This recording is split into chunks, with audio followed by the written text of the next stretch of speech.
So with this situation, you have multiple things that are true at once. So first and foremost, if you have 34 months left to pay on your student loans, and because you mentioned buyback, that tells me that you qualify for public service loan forgiveness. So you're seeking your discharge under PSLF.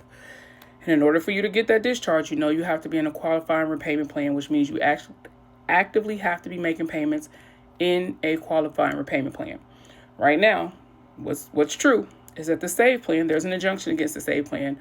Not only that, we know the SAVE plan is no longer a question of if, but when that plan is going to be altogether no longer available. Borrowers are already being forced into interest accrual as of the 1st of August. That's going to happen unless, something changes. But we know that that's true, right? We know that in 2028, the bill has already passed, okay?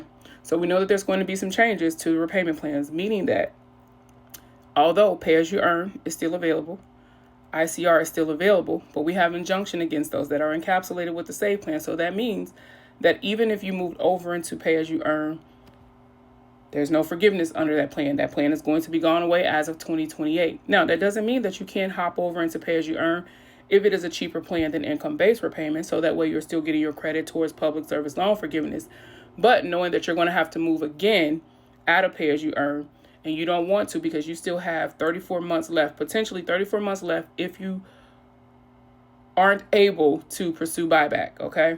You have 34 months left, which means that your payments are going to go well into 2028 when all of these changes are going to happen, because we have 26, 27, and then you have at least 10 months into 2028, which will be well after the July. You'll be into October, if I'm not mistaken, of 2028 before you'll meet the requirements of public service loan forgiveness, which are 34 months.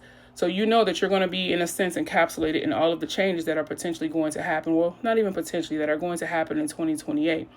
So now, unless you are a gambling person, and I don't know your personal situation, so as far as with your student loan journey, but what is true is that the SAVE plan is going away, okay?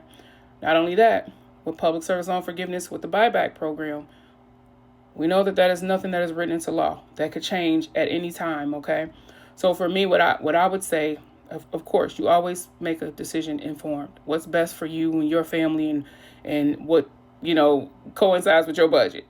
But income-based repayment, that is your pathway, in a sense, to getting your loans discharged, as far as being able to be in the program, public service loan forgiveness, as long as you stay employed by your employer.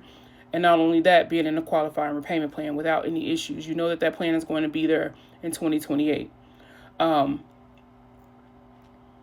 That's all I can really say. But whatever decision you make, just do it informed. That's all I'll say.